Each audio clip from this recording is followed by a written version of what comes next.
आचार्य जी corona है, क्या करें? मेरी पहली सलाह है, इधर उधर की बातों पर ध्यान देना बिल्कुल बंद कर दो। चुपचाप जो चीज़ डॉक्टर, रिसर्चर्स और साइंस कह रहे हैं उसको मानो, अनुकरण करो, फॉलो करो। डॉक्टरों की, वैज्ञानिकों की, शोधकर्ताओं की बात पर ध्यान दीजिए और वो जैसा कह रहे हैं चुपचाप उनका अनुकरण करिए। नहीं तो फिर जैसे प्लेग फैला था उस ज़माने में यूरोप में और जो दुर्दशा हुई थी यूरोप की, वैसी ही दुर्दशा के लिए हमें भी तैयार रहना होगा। कुछ एक मोरल एक पॉइंट्स होते हैं और एक कॉमन सेंस होती है। सरकार ने कहा कि आपको एक बीमारी होने वाली है। पहले वो ऐसा इतिहास में पहली बार हुआ मानव के इतिहास में कि पहले टेलीविजन पर आती है कोई बीमारी और फिर वो शहरों में आती है, फिर वो गांव में आती है। पहले वो बुजुर्गों में आती है, फिर वो जवानों में आती है, फिर वो बच्चों में आती है। जैसे पहले टीवी में आएगी, उसके बाद आएगी, फिर टाइम पहले बता देगा कि इस टाइम आएगी। बिल गेट्स सबसे पहले बताएगा, फिर प्रधानमंत्री बताएगा और फिर वो जो डॉक्टर है वो बताएगा। फिर वो कहेंगे कि अच्छा ठीक है, मैं बीमार हूं तो मुझे पता होगा ना। वो कहेगा नहीं, तेरे को बीमारी है, तेरे को पता नहीं चलेगा। अच्छा फिर कैसे पता चलेगा? कि वो एक टेस्ट कराना पड़ेगा। अच्छा वो टेस्ट में हमेशा सही रिपोर्ट आती है क्या? कहते नहीं, गलत रिपोर्ट भी आ सकती है। अच्छा फिर अगर आ जाए तो फॉल्स पॉजिटिव खूब होते हैं, तो फिर इसका मतलब मेरे को नहीं है। कहते नहीं, हो सकती है। अच्छा फिर कैसे पता चलेगा? कि टेस्ट ही बताएगा। लेकिन मेरे को सिम्टम तो नहीं है। नहीं, असिम्टोमेटिक है। फिर मेरे को जब कोई दिक्कत ही नहीं तो मेरे को रहने दो। नहीं नहीं, तू औरों को फैला सकता है। अच्छा औरों को फैला सकता है तो तुम्हें मुंह पे कोई कपड़ा बांधना पड़ेगा। अच्छा ये बांधने से रुक जाएगा? कहते नहीं, रुकेगा नहीं। तो फिर इसका फायदा क्या? तो बस उतनी बुरी तरह से नहीं फैलेगा। अच्छा तो फिर इसके क्या इलाज है? कि तुम्हें कुछ लगवाना पड़ेगा। तुम्हें लगवा लिया फिर ठीक रहूंगा मैं, फिर तो नहीं फैला सकता। नहीं फिर तो नहीं मेरे को होएगा पॉजिटिव। कहते नहीं, हो सकता है। फिर होने वाले में और ना होने वाले में कहते इतनी बुरी तरह से नहीं होएगा। अच्छा ठीक है, फिर तो मैं फैला नहीं पाऊंगा। कहता नहीं, फैला भी सकता है, लगवाने के बाद भी फैला सकता है। तो फिर क्या फर्क हो गया लगाने वाले में, ना लगवाने वाले में? कि नहीं, जो लगवाया हुआ ना वो इतना नहीं फैला पाएगा। अच्छा चलो ठीक है। अच्छा उस बीमारी से आदमी के साथ दिक्कत हो सकती है, उसकी जान जा सकती है। तो जिसने लगवा लिया है उसकी भी जा सकती है। कहता हाँ, उसकी भी जा सकती है। कि भाई जब बिना लगवाए की भी जा सकती है और जाएगी भी, लगवाए की भी जा सकती है, तो क्या फर्क है? कहता लगवाए हुआ की ना बुरी तरह से नहीं जाएगी। मतलब ये एक कॉमन सेंस को मारने की साजिश चल रही है। मैं गारंटी से कहता हूं, आप कोरोना के हाईएस्ट से हाईएस्ट जो इन्फेक्शन वाला आदमी है, मैं उसकी जप्पी पा के बैठूंगा, पूरी रात वहां उसके साथ रुकूंगा। आप साबित कर दो, पूरी दुनिया में WHO CDC का कोई एक आदमी ये साबित कर दे कि कोरोना से आदमी मरा था। भाई साहब यहाँ चाट चाट के साफ करूंगा मैं ये सारी सड़क। तो मीडिया ने उसको छाप दिया कि वो स्वाइन फ्लू से मर गया। क्योंकि मीडिया को इसमें क्या इंटरेस्ट है? अखबार वाले ये जो खबर छाप रहे हैं इसके लिए उनको पैसा मिल रहा है। मीडिया में काम करने वाले मेरे बहुत सारे दोस्त हैं। दिल्ली में एक बहुत बड़ा अंग्रेजी अखबार है, उसका एक एडिटर है जो मेरा बहुत अच्छा दोस्त है। मैंने उसको एक दिन पूछा कि तुम्हारे अखबार में 15 दिन से हर दिन हेडलाइन छप रही है कि स्वाइन फ्लू पुणे में फैल गया, स्वाइन फ्लू वहां फैल गया, स्वाइन फ्लू वहां फैल गया, 11 मर गए, अब तक इतने प्रभावित हो गए। ये जो खबर तुम दे रहे हो, इस खबर में तुम मुझे कोई 1, 2, 3, 10, 20, 50 लोगों के नाम दे दो, पते दे दो जिनको स्वाइन फ्लू हो गया है, मैं उनके घर वालों से मिलना चाहता हूं। तो कहने लगे वो नहीं है हमारे पास। मैं पूछा फिर खबर कैसे छाप रहे हो? कहने लगा खबर तो ऊपर से आ रही है। मैं बोला ऊपर से कहां से आ रही है? तुम्हारे ऊपर कौन है? तो उसने कहा मैं तो एडिटर हूं, लेकिन मेरे ऊपर अखबार का मालिक है। आप जानते हैं एडिटर मालिक के नीचे होता है। कहने लगा मालिक के यहां से खबर आ रही है और मालिक के यहां से यह आदेश आ रहा है कि यह पहले पेज पे खबर लगनी चाहिए और ऐसी जगह लगनी चाहिए जहां सबकी नजर पड़ती है। फिर मैंने पूछा इसमें खास बात क्या है जो पहले पेज पे लगनी चाहिए? तब उसने कहा इस खबर के साथ चेक भी आता है, ड्राफ्ट भी आता है, पैसे आते हैं, और जितने ज्यादा बड़े अमाउंट का चेक आता है उतने ही बोल्ड लेटर्स में हम इसको छापते हैं। फिर मैंने पूछा भाई तू ये बता कि कौन देता है ये चेक और ड्राफ्ट? तो उसने कहा एक कंपनी देती है। वो कंपनी कौन है? तो उसने तो मुझे नाम बता दिया, मैं नहीं बताऊंगा आपको। उसने कहा कि एक अमेरिका की कंपनी है, वो हमको चेक देती है, ड्राफ्ट देती है। उस कंपनी का क्या इंटरेस्ट है कि तुमको खबर छापने के लिए पैसा दे रही है? तब उसने मुझे बताया, मैं तो हैरान हो गया। उसने कहा कि ये सब खबर जो छप रही है अखबारों में ये प्रायोजित है। प्रायोजित खबर का मतलब समझते हैं? एडवर्टीजमेंट। जैसे जाहिरात छपता है ना, तो जाहिरात के रूप में खबर छपती है, खबर ही जाहिरात होती है। आप इस बात को समझ पा रहे हैं? खबर ही जाहिरात होती है और खबर को जाहिरात की तरह से छापा जाता है क्योंकि उसके लिए पैसा आता है। और जास्ती पैसा आता है तो पहले पेज पे छापते हैं, कम आता है दूसरे पेज पे छापते हैं, और कम आता है तीसरे पेज पे छापते हैं। किस पेज पर छपेगा वो पैसे से तय होता है। और ये जो एडिटर है ये कोई साधारण अखबार का एडिटर नहीं है, हिंदुस्तान में सबसे ज्यादा बिकने वाले अंग्रेजी अखबार का एडिटर है।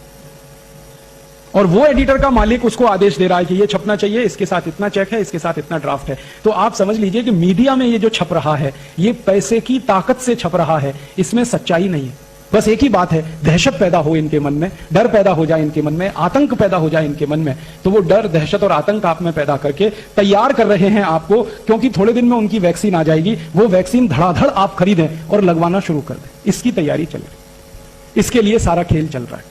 मीडिया में 10, 20, 50 कोटी रुपए खर्च करके कंपनी हजारों कोटि का बिजनेस करने का सपना देख रही है। हाँ, यहां पे वैक्सीनेशन का काम ऐसे चलता है जैसे दूध और दही बेचने का काम चलता है। कि जैसा अभी बताया कि पत्नी का पति मर गया और उसके मन में इतनी दहशत और इतना डर कि उसने अपने पति के अंतिम शरीर को, माने आखिरी यात्रा को 5 फीट दूर से प्रणाम किया। माने दहशत इतनी जास्ती है कि जो धर्म पत्नी अपने पति के साथ सालों साल रही एक ही कमरे में, एक ही बिस्तर पर, जब उसको ये डर लग गया कि इसको स्वाइन फ्लू हुआ और उससे ये मर गया, तो दूर से ही उसने प्रणाम कर लिया।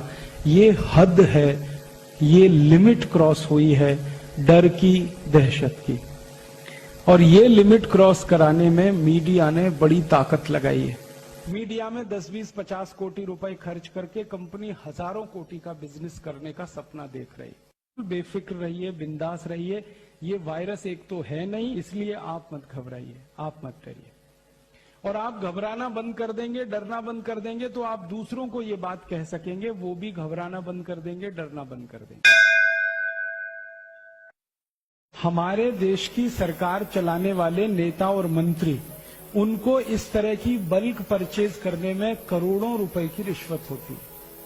जब वो उस कंपनी को प्लेस करते हैं ना ऑर्डर, उन्होंने 10,000 कोटि का ऑर्डर दे दिया, तो इसमें से कम 1000 से 1500 कोटि रुपए मंत्रियों की रिश्वत का फिक्स हो जाए।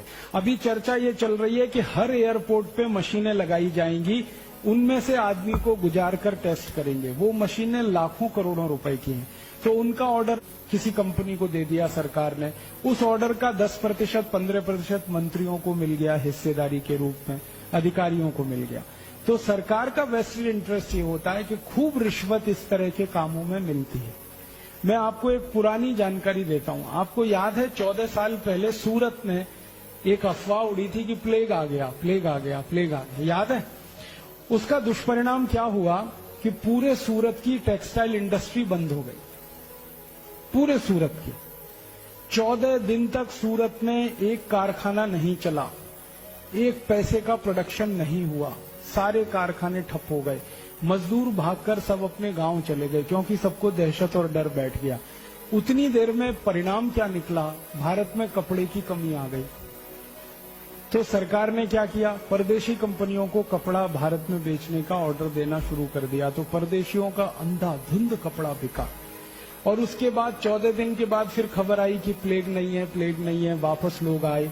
लेकिन वापस आने में 6 महीने लग गए और फैक्ट्री चलाने में 6 महीने लग गए।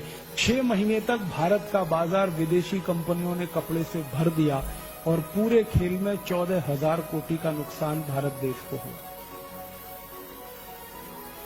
ये 14 साल पहले सूरत में हुआ था। फिर बाद में वैज्ञानिकों ने जांच की तो पता चला कोई प्लेग नहीं था, सिर्फ अफवाह थी।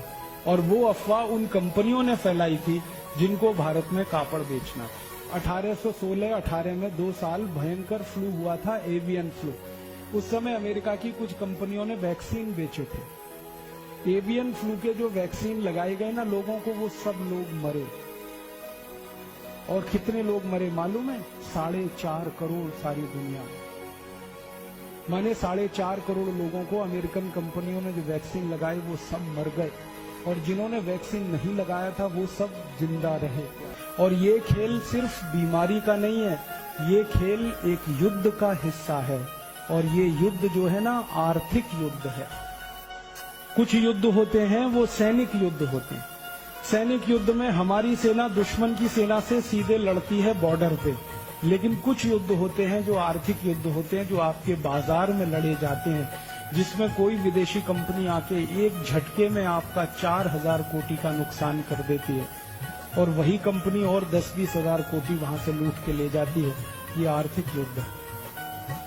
अब इस आर्थिक युद्ध में सैनिक आप हैं, सैनिक युद्ध के सैनिक बॉर्डर पे हैं, आर्मी के, एयरफोर्स के, नेवल फोर्स के सैनिक हैं, वो बॉर्डर पे देश की एक एक इंच जमीन की रक्षा करने के लिए लड़ रहे हैं। तो आप देश के आर्थिक युद्ध के सैनिक बने, जो देश का एक एक रुपया, एक एक पाई, एक एक धन की संपत्ति को बचाने की लड़ाई लड़े। इसलिए सैनिकों का दिमाग साफ होना चाहिए, क्लियर होना चाहिए अपने उद्देश्य के प्रति और अपनी संपूर्ण समर्पण के प्रति। आपका उद्देश्य अगर आपको साफ दिख रहा है तो युद्ध में आप लड़ेंगे और जीतेंगे, और अगर आपका उद्देश्य ही आपको साफ नहीं दिख रहा है तो लड़ेंगे तो सही लेकिन हारेंगे। इसलिए ये आज का कार्यक्रम रखा गया कि ये आर्थिक युद्ध भारत के खिलाफ शुरू हुआ है और इस युद्ध में बड़े बड़े लोग शामिल हैं।